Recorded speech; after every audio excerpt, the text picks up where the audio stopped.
everyone, my name is Charlie May Flores from BS in English 23A.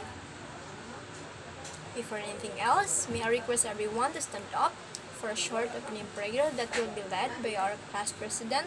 Go ahead. In the name of the Father, and the Son, and the Holy Spirit.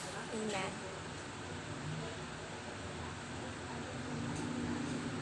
Alright, good morning everyone. How are you doing today? Alright. So, are you excited what we're going to learn today? Okay, that's the spirit. So, before anything else, I want you to arrange your chairs, pick up the pieces of papers. After that, fix yourselves. Okay, settle down. Secretary, may I request for the attendance? Okay, very good. Everyone is present today. It looks like you're interested and you're very excited. Am I right? Okay, that's the spirit. Before we start, can you still recall something about our lesson last meeting? Okay, Mr. Kenneth? Okay, very good. So before we start to discuss a new lesson today, let us first have a group activity. I will divide you into two groups. After that, I will give two pictures to each group, and then all the groups should answer the question given below the pictures. You only have 2 minutes to do and finish the task. There should be one representative from each group that would present their answers in the class. Okay, everyone is done. So which of the two photos are more attractive than the other and why? Go ahead. Okay, very good. This group. Okay, very good. So those pictures have something to do with the figurative language. If you can still remember in our previous lessons, what is meant by the figurative language? Mika. Okay. Alright, that is why I give you a colored picture and a black and white picture. And I ask you which one is attractive. It is the same figurative language. Figurative language points meaningful and colorful pictures to every minds of the reader to be interested to what particular literary text they are reading. Okay? Can you now guess what our lessons for today is? Okay. Our new lesson for today is all about figure of speech. In this lesson, we will be dealing with these following objectives. First is to discover literature as a means of connecting to a significant past. Second is to identify figure of speech that shows comparison. So what are these? These are simile, metaphor, and personification. We will also read a short poem written by one of the famous writers here in our country. The title of the poem is Filipinas. In this poem, there are unfamiliar words that needed to be unlocked. So in order to be unlocked, those words, let's answer this activity. Directions match the phrase in column A with its appropriate meaning in column B. Take note of the underlined words.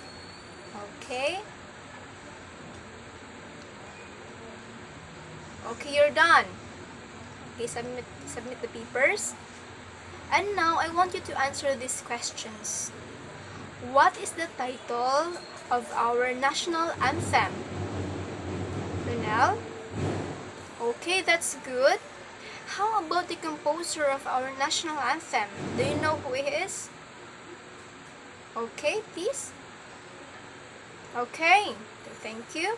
Alright, the composer of the Philippine National Anthem is Jose Palma. Now, can you read the first paragraph, Mimi? Okay, thank you. He was the Filipino poet-soldier. He wrote Filipinas, a patriotic poem in Spanish. It was published for the first time in the issue of the first anniversary of La Independencia on the 3rd September of 1899.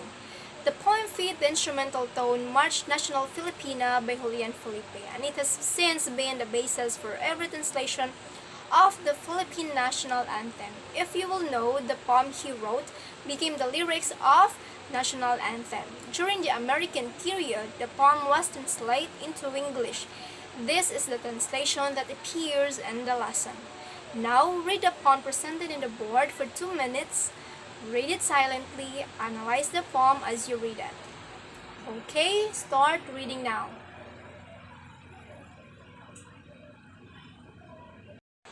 Okay, did you understand the poem, class? Okay, that's good. Now answer these questions. Why is it that the Philippines is called the land of morning and a child of the returning sun? Anyone? Yes, Jen? Okay, thank you. Can you tell me why the Philippines is called the cradle of the noble heroes? Chessa? Okay, thank you. Alright. Are those examples of literal or figurative language? Charity? Okay, very good. The expressions in the poem you have just read are not to be taken literally. They are used to make the expressions more vivid, and the reader is expected to apply the imaginative meaning rather than the literal meaning. These expressions are called figure of speech. Have you heard this before, class? Okay. Figure of speech do not make sense if applied literally, but they paint vivid words pictures when their imaginative meanings are applied. There are many types of figure of speech, but today we will discuss only the 3 commonly used figure of speech. These are the simile, metaphor, and personification. Which among of these 3 types of figure of speech are you familiar with, class? Okay, that's good. Now let us know what a simile is. Can you please read the meaning of simile presented in the board? Right? Okay, thank you. Everybody please read the given examples of simile. Okay, thank you. Take note. Using like or as doesn't make a simile.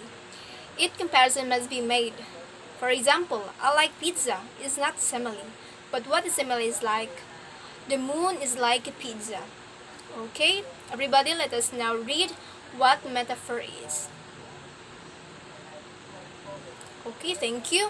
Now read the meaning and examples of personification. Yes, Kenny? Okay, thank you. Did you understand, class? Okay, that's good. Now let's check your understanding about the lesson. What do you mean by figure of speech? Yes, Ruby? Okay, thank you. Very good. What are those 3 commonly used figures of speech? Yes, Vincent? Okay, thank you. Can you define simile? Yes, May. Okay, thank you. Can you give me an example of simile? Yes, Raya. Okay, very good. How about metaphor? Trisha. Okay, good job. Can you now give me an example of metaphor? Yes, Jessa. Okay, thank you. How about personification? Yes, Ronel. Okay, correct. Can you give me now an example of personification? Yes, Kenny. Okay, very good. Now, identify the types of figure of speech used in the following sentence. Choose your answer from the words in the parentheses. Simile, metaphor, or personification. Write it on a 1/4 sheet of paper. Okay?